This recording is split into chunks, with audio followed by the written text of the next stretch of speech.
महापुरुषों का अपन जितना ज्ञान प्राप्त करेंगे उतना ही कम है। मैं बात करूं आज चौधरी चरण सिंह जी की जयंती पर, ज़्यादा समय नहीं लूँगा। चौधरी चरण सिंह जी का जन्म 23 दिसंबर 1902 को मेरठ के मीर सिंह किसान, गरीब किसान के घर में जन्म हुआ था। इनकी माता का नाम नेत्रा कौर था और ये राजा नाहर सिंह से बहुत प्रभावित थे। राजा नाहर सिंह के यहाँ मीर सिंह जी काम धंधा करते थे। 1857 की क्रांति में नाहर सिंह जी को दिल्ली के चांदनी चौक पर फांसी की सजा दी गई थी। उस समय इनका जन्म भी नहीं हुआ था। इनके पिता ने इनको बताया, दादा ने इनको बताया। नूरपुर गांव जो मेरठ में है, वहीं इन्होंने 10वीं कक्षा सरकारी स्कूल से पास की। 2023 में इन्होंने विज्ञान से स्नातकोत्तर किया, विज्ञान से स्नातक किया और 1925 में स्नातकोत्तर MA किया। फिर वकालत की पढ़ाई करी और उन्होंने वकालत करी।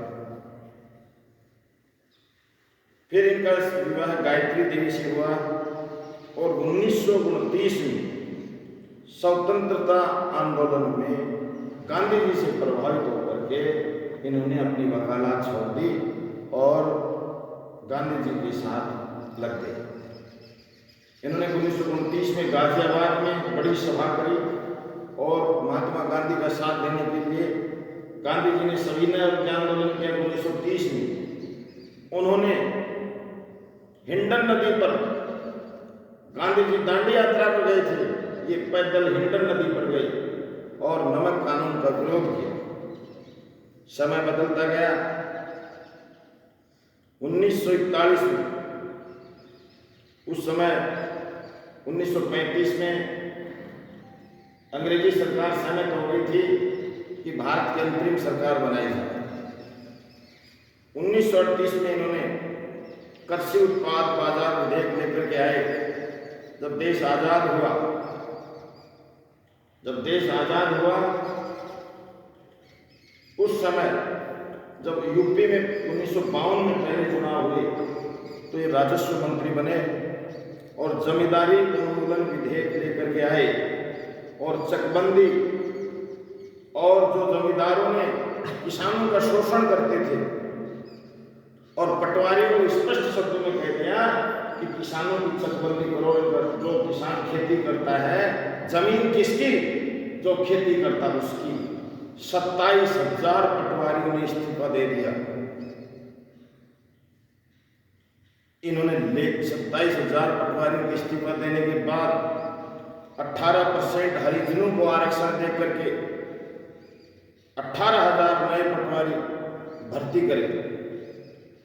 27,000 के इस्तीफे को स्वीकार कर लिया। ये झुके नहीं और उन्होंने उस कानून को लागू करवा के दम लिया और किसानों को उनका हक दिलवाया। अब समय बीतता गया। जवाहरलाल नेहरू से इनके विचार नहीं मिलते थे तो उन्होंने 1967 में कांग्रेस पार्टी छोड़ दी और राम मनोहर लोहिया और रामनारायण के साथ मिलकर के जन क्रांति पार्टी, इन्होंने जन क्रांति पार्टी बनाई और बाद में वो पार्टी जनता पार्टी कहलाई और 1975 से 77 में ये उप प्रधानमंत्री और गृह मंत्री रहे। मोरारजी देसाई प्रधानमंत्री। आपको पता है 1975 में आपातकाल लगा, आपातकाल में ये जेल गए। CPI, CPM और कांग्रेस अलग थी। समाजवादी पार्टी, जनसंघ और CPI की मदद से मोरारजी देसाई को प्रधानमंत्री बनाया। मोरारजी देसाई को प्रधानमंत्री बनाया तो मोरारजी देसाई से इनके विचार नहीं मिले, और विचार नहीं मिले तो इन्होंने अपने पद से इस्तीफा दे दिया। 1978 में इंदिरा गांधी ने इसको कहा, सरकार गिर गई, मोरारजी देसाई प्रधानमंत्री पद से हट गए। इंदिरा ने कहा कि मैं समर्थन देती हूँ, आप प्रधानमंत्री बनो। बिना शर्त समर्थन दिया, मात्र 24 दिन भारत की 5वीं प्रधानमंत्री की शपथ ली, लेकिन संसद में नहीं रहे। 24 दिन तक प्रधानमंत्री रहे। इंदिरा गांधी ने इनको बुलाया महल पे, अपने बंगले पर। संजय गांधी ने दबाव दिया कि आप हमारे घर आइए। ये वहां नहीं गए।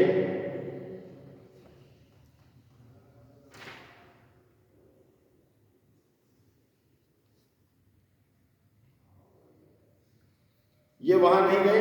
इंदिरा ने कहा कि आपातकाल में या आपातकाल के बाद मोरारजी देसाई की सरकार में तुमने जो संजय गांधी पर मुकदमे लगा रखे थे, वो सारे मुकदमे वापस लो, अन्यथा हम समर्थन वापस कर देंगे। इन्होंने बेशक कहा कि मुझे प्रधानमंत्री पद नहीं चाहिए, मुकदमे रहेंगे और मैं प्रधानमंत्री। इन्होंने 24 दिन में उन्होंने वापस समर्थन ले लिया, सरकार गिर गई, राष्ट्रपति शासन लग गया।